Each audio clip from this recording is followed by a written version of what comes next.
This plant is really good. I mean, you guys, like, if you want a cactus houseplant, this is the plant for you. This is the plant for you.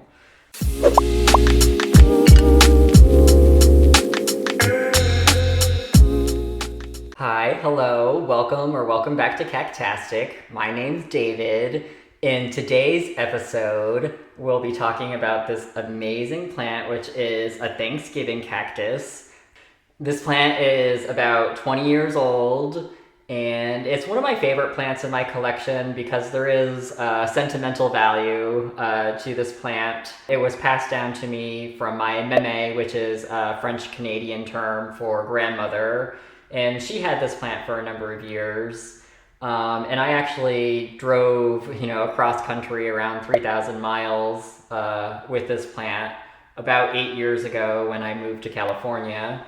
Not all of my plants I am super attached to. I have so many plants. Every once in a while I do sort of Marie Kondo my collection and decide what sparks joy and what doesn't, and I'll get rid of some plants that I just no longer want.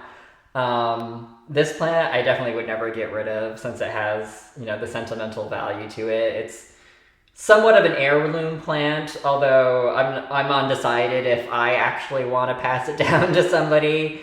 I think having an heirloom plant is also kind of really stressful. If something ever happened to the plant, I think somebody would be really sad that they killed a plant that was passed down to them. So maybe I won't put that burden on anybody. So yeah, let's get into it. Let's talk about this plant. It's wonderful. It's great. It's one of the best house plant cactus succulents that's available. It's a tropical epiphytic type of cactus, so let's talk about what that means. Cactus, you can generally divide them into either tropical cactus or desert cactus. So I think when people think cactus, they normally think of the desert cactus, which are things like, barrel cactus or opuntia or mammillaria. Usually spiky things that grow in the desert where it's really dry. Tropical cactus, on the other hand, tend to grow in environments that are quite rainy, but they habitate in niches of the environment that are dry.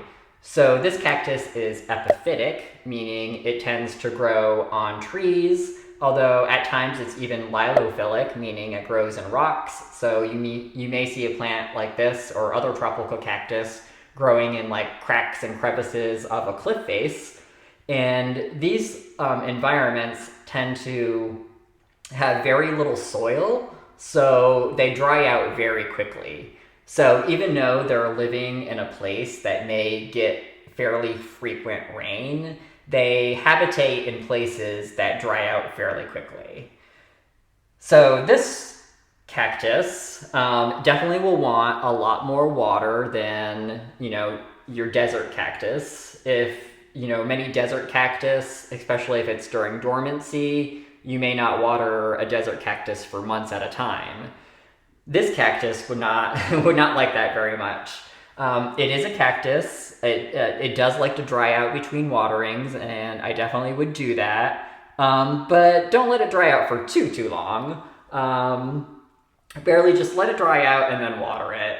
And you also don't want the cactus to ever be sitting in water for too long, because this cactus, yes, it does grow in a wet tropical area, but it is very prone to root rot. So if this plant sits in water, the roots are going to die back. And when the roots die back, the plant will no longer be able to absorb water up into the plant. And the plant will actually start to look like it's, drying out too much. And it's, it looks like it's dying because it's not getting enough water. And sometimes people may put even more water on it and make the problem worse. So definitely be very careful about that. But this cactus is actually really easy to propagate. You can root these leaf segments fairly easily. So, really, if there's any problem with the plant, if it's dying back from the root, you can always try to save a plant by rerouting a branch from it and try to start over.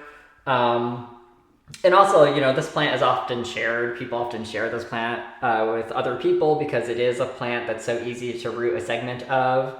So if you're interested in having this plant and you know anybody who has one, you may kindly ask them if they would be willing to share a branch with you, and you could try rooting that into some moist soil, and you could have your own Christmas cactus. These cactuses can also be grown from seed, of course, but like many cactus, they tend to be self-infertile, so you'll probably need to have more than one cactus. I actually cross-pollinated a few years back this cactus and this white cactus right here. Basically, you just take pollen from one cactus and you put it on the stamen of another, and over time, a seed pod will develop at the base of the flower, and it takes quite a long time to develop. I think I recall it took about a year before I actually collected the seeds from the fruit. But yeah, you just take the seeds out of the fruit and then you plant them in some potting soil, and of course cactuses grow quite slow, but after several years you'll eventually get a cactus. And this kind of orange color cactus is an example of one of the offspring that I got from the cross here. So this is actually, I guess you could say, my own hybrid. I do have a few others around as well, and I've, of course, shared. There's other plants, my own hybrids that I've shared with other people, and they have them in their homes now. As I mentioned, it tends to grow epiphytically, so often in a tree. So when it's growing in a tree, there's going to be branches above it that kind of shade it out from the direct sun. So yeah, you could say this plant likes bright indirect light. I know that's kind of like something that almost every plant description might say that it needs, but it's true that this one really does want that. When you're growing it indoors, it can take a little bit of direct sun. This is definitely, not a plant that you want to put outside in the full sun. It would be very unhappy with life if you did that, which is why it does great indoors. So the soil for this kind of cactus, it really depends on, where you live and what kind of climate that you'll be keeping this plant in. I generally keep it in either more of just a standard potting soil. I also often will use a commercial cactus soil mix with a tropical cactus. Generally, the bagged cactus soil tends to be a very peaty, water retentive sort of soil, and not actually that great for desert cactus, but they actually tend to be pretty good for tropical cactuses like this one. So depending on the soil, I do tend to use more of a regular, peaty kind of potting soil with this plant, but you'll definitely want to make sure that it, gets pretty dry between waterings. If you're keeping this plant outdoors and you live in a rainy place where maybe it gets more water than you can control, you may, in that case, want to have a much more well-draining soil. So you can, add things like bark chips to the soil, just so that it doesn't hold on to water for quite as long. But I think for most people, just a regular potting soil or a commercial cactus soil is going to work great for this plant. So for fertilizing, you certainly can fertilize this plant. Like most plants, you really want to fertilize them when they're actively growing. So this plant, even though it's putting on some buds right now, once these buds fall off, this plant is actually going to be sitting for a couple months with no activity. There's going to be no growth, no new leaves, no new flowers. So I actually don't really use very much fertilizer during the winter months. And then in the spring, When it starts to get warmer and the days get longer, this plant will start to put on new growth. So with this cactus, you can use a all-purpose balanced, 10-10-10 type of fertilizer. That's going to be totally fine. You, of course, can also use a cactus-specific fertilizer. And many people with cactuses like to use something like a tomato fertilizer, something high in phosphorus, right before flowering. So usually around September, depending on where exactly you live, when you first start to see the buds, you may want to hit your plant with an extra dose of fertilizer, just so that it has everything that it needs to produce, all of this growth of flowers. So this is a Thanksgiving cactus. There are technically Thanksgiving cactus, Christmas cactus, and Easter cactus. The Thanksgiving cactus and the Christmas cactus are both quite similar to each other. I would actually say most people, including myself, will often refer to this as a Christmas cactus, although technically it's a Thanksgiving cactus. And the difference between the two can mostly be seen in the leaf shape. The real Christmas cactus has more of a rounded, lobed-shaped leaf, while the Thanksgiving cactus has a more jagged leaf on the edge.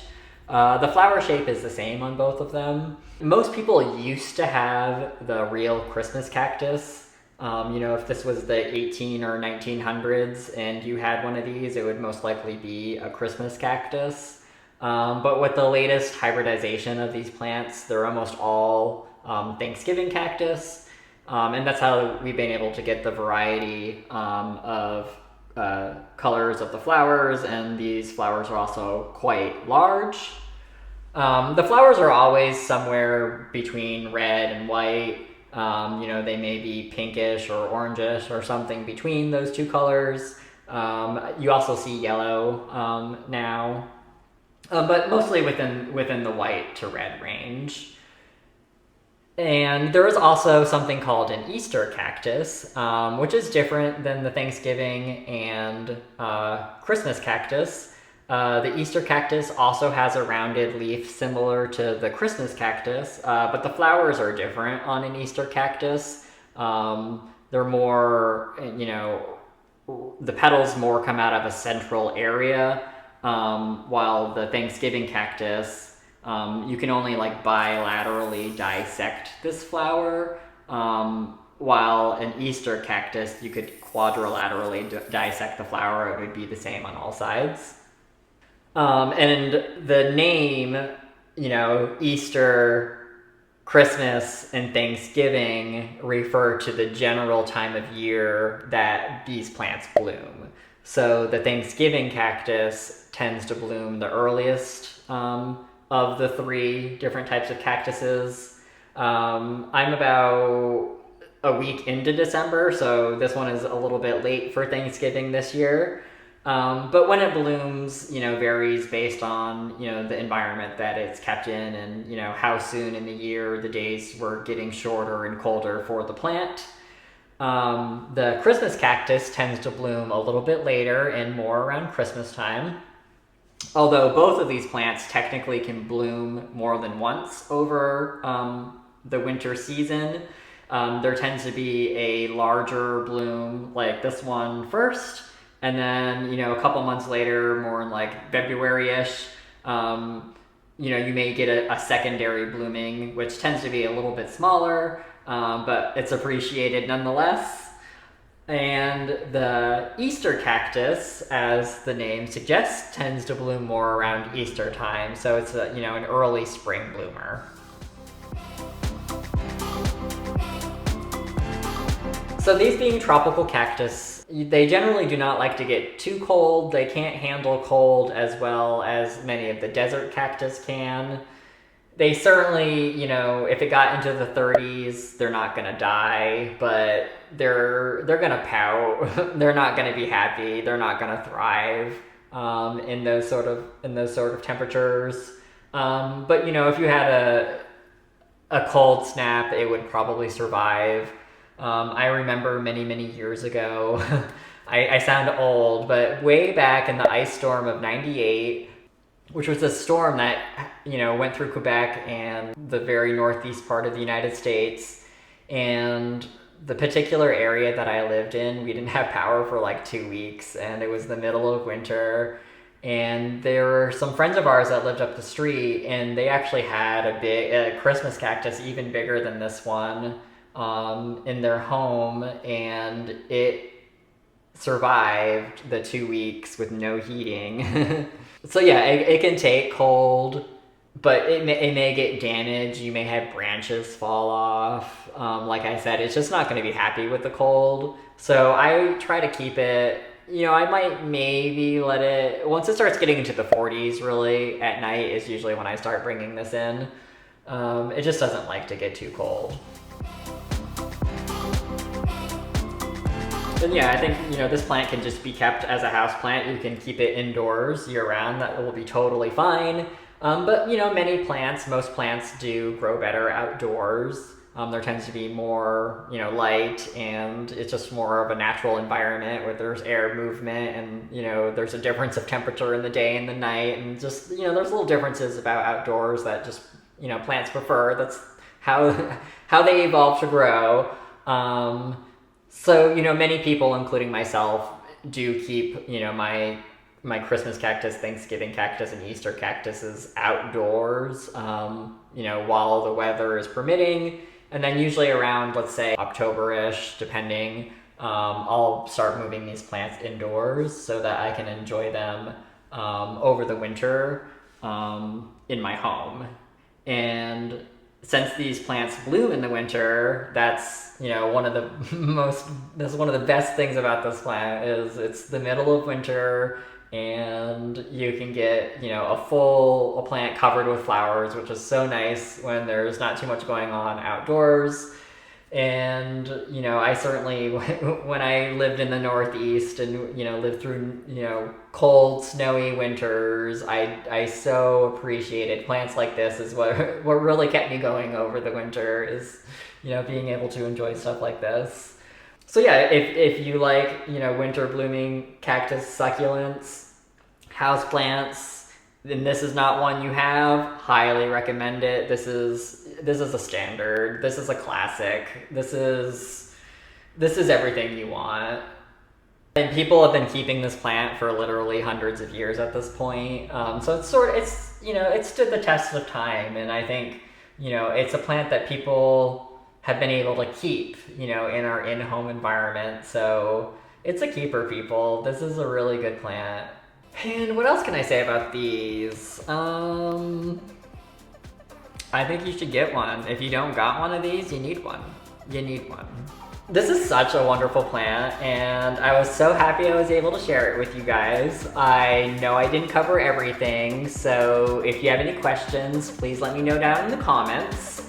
And if you like learning about cactus, succulents, and houseplants, be sure to hit the subscribe button and let me know that you did so I can personally welcome you to the channel. And I hope to see you in the next video. Bye!